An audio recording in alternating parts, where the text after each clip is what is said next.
ओम शांति। आज का गुण है निरहंकारिता।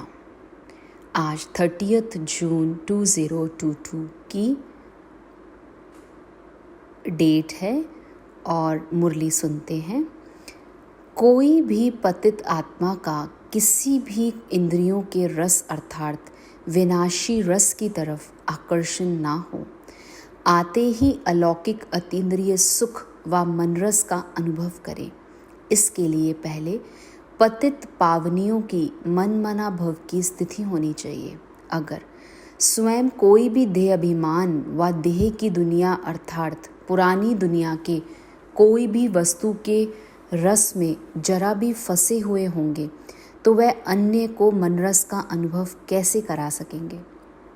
कलयुगी स्थूल वस्तुओं की रसना व मन का लगाव मिट भी गया है, लेकिन इसके बाद फिर कौन सी स्टेज से पार होना है वह जानती हो। लोहे की जंजीरें, मोटी मोटी जंजीरें जो तोड़ चुकी हो, लेकिन बहुत महीन धागे कहाँ कहाँ बंधन मुक्त नहीं बना सकते। वह महीन धागे कौन से हैं ये परखना भी बड़ी बात नहीं इस ग्रुप के लिए। जानते भी हो, चाहते भी हो, बाकी क्या रह जाता। सभी में महीन से महीन धागा कौन सा है जो ज्ञानी बनने के बाद नया बंधन शुरू होता है। ये सभी नोट करना, ये नोट काम में आएंगे। और भी कुछ है इस ग्रुप में। गंगा यमुना इकट्ठी हो गई हैं, ये विशेषता है ना। सरस्वती तो गुप्त होती है, इसका भी बड़ा गूढ़ रहस्य है कि गंगा कौन और यमुना कौन। पहले ये तो बताओ कि सभी से महीन धागा कौन सा है, फिर इससे आपे ही समझ जाएंगे गंगा कौन, यमुना कौन। सभी से महीन और बड़ा सुंदरता का धागा एक शब्द में कहेंगे तो मैं शब्द ही है। मैं शब्द देह अभिमान से पार ले जाने वाला है और मैं शब्द ही देही अभिमानी से देह अभिमान में ले आने वाला है। मैं शरीर नहीं हूँ, इससे पार जाने का अभ्यास तो करते रहते हो ना।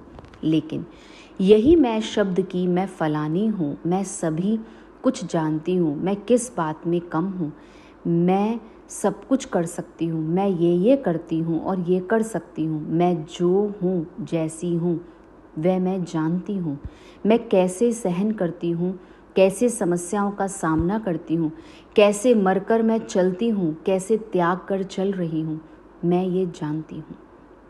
ऐसे मैं की लिस्ट सुलटे के बजाय उल्टे रूप में महीन सुंदरता का धागा बन जाता है। ये सभी से बड़ा महीन धागा है। न्यारा बनने के बजाय, बाप का प्यारा बनाने के बजाय कोई ना कोई आत्मा का, कोई वस्तु का प्यारा बना देता है।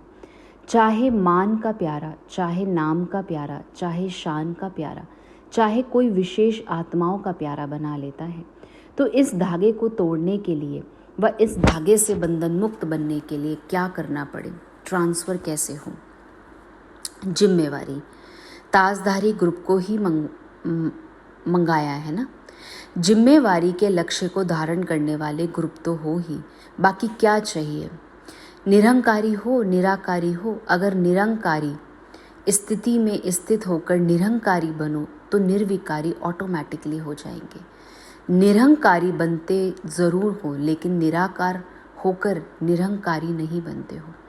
युक्तियों में अपने को अल्प समय के लिए निरहंकारी बनाते हो, लेकिन निरंतर निराकारी स्थिति में स्थित होकर साकार में आकर ये कार्य कर रहा हूँ, यह स्मृति व अभ्यास नेचुरल व नेचर ना बनने के कारण निरंतर निरहंकारी स्थिति में स्थित नहीं हो पाते।